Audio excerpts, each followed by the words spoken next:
बरस मेले, शहीदों के मजार पर लगेंगे हर बरस मेले, वतन पर मिटने वाले बाकी तेरा यही निशान होगा, यही निशान होगा।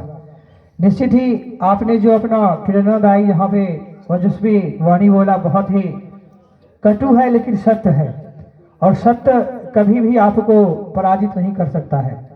बिल्कुल किसी भी समाज का निर्माण होता है परिवार से। अगर परिवार में शांति है, सद्भावना है, तो वो परिवार उन्नति की ओर जाता है। जिस परिवार में शांति नहीं है, मतभेद है, वो परिवार अवनति की ओर जाता है। और जो परिवार अच्छे परिवार नहीं होते, उसका समाज अच्छे नहीं होता, और जिनका समाज अच्छा नहीं होता है, उनका आने वाला जनरेशन और जो जनरेशन अभी हम लोग जी रहे हैं वो भी अच्छे नहीं होते हैं। तो निश्चित ही अगर किसी राष्ट्र को आपको अच्छा बनाना है तो आपको परिवार से शुरू करना होगा। और आने वाले जितने भी हमारे भाई बंधु हैं, बिल्कुल ही आप को सही बोले हैं, क्योंकि आप केवल पढ़ लेने से ही शिक्षित या आप रोजगारी हो जाइएगा, ये नहीं है। आपको पढ़ने में भी बहुत मेधावी होना पड़ेगा, क्योंकि आप यहाँ से अगर थोड़ी सी बाहर निकलेंगे, सहरसा, उसके बाद पटना, उसके बाद दिल्ली या विभिन्न विभिन्न नगरों में, तो आपको पता चलेगा कि एजुकेशन का क्या महत्व है। और पढ़े लिखे व्यक्ति हमेशा ही आदरणीय होते हैं। संस्कृत में कहावत है, जो राजा देशे पूजते और विद्वान सर्वत्र पूजते। किसी आदमी अगर धनी है तो उनको केवल एक गांव या दो गांव या 5 गांव में जाने जाते हैं, लेकिन जो विद्वान है उनको आने वाले जनरेशन या जब तक ये धरा रहेगा उनको आदर पूर्वक नाम लिया जाएगा।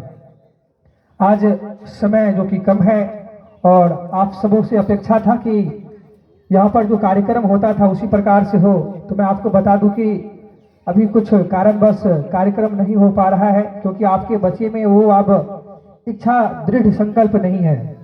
पहले के जो बच्चे थे वो कार्यक्रम के लिए ललायित रहते थे, और अब के जो बच्चे हैं बिल्कुल सही बोले भैया कि आज यहाँ से जाएंगे और 16 इंच का जो वो मोबाइल है उस पर घर्षण मात्र से ही रील्स नया नया देखते रहेंगे और समय को व्यतीत करते रहेंगे।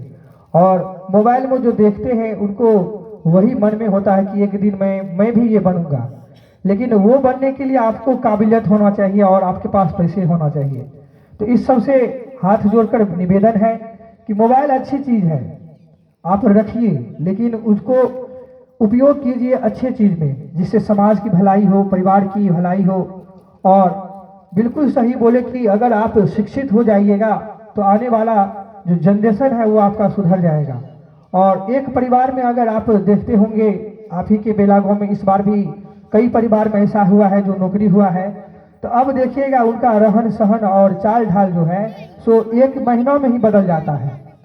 आप पूरे जिंदगी मजदूरी करके, कहीं नौकरी करके, जो आप प्राइवेट नौकरी करके मैं बात कर रहा हूँ, जो नहीं कर पाइएगा, वो सरकारी जॉब वाले या उससे अच्छे वाले 1-2 महीनों में ही उनका परिवर्तन हो जाता है। तो आप सबों से निवेदन है कि पढ़ाई पे ध्यान दीजिए, चाहे जहां भी पढ़िए, लेकिन मन लगा कर पढ़िए, क्योंकि कई ऐसे बच्चे हैं यहाँ पर जो सोचते हैं कि मैं माँ बाप को ठग रहा हूँ।